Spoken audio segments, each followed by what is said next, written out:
मेरा सवाल आपसे यह है कि ये 1 रुपया है मेरे पास, 1 रुपए में क्या मिलता है?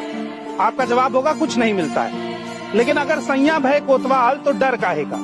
इसी हरिनकोला के आसपास, इसी भागलपुर में सरकार ने 1020 एकड़ जमीन अडानी पावर ग्रुप को 1 साल के लिए 1 रुपए की लीज पर दी है। ये जमीन 30 साल की लीज पर दी गई है, यानी 30 रुपए में 30 साल तक 1020 एकड़ जमीन अडानी को सरकार देगी।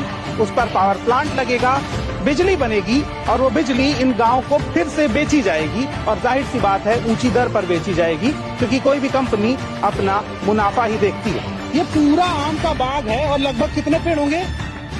10 लाख 10 लाख पेड़ 10 लाख 10 लाख पेड़ हैं और ये 10 लाख पूरे पेड़ काटे जाएंगे।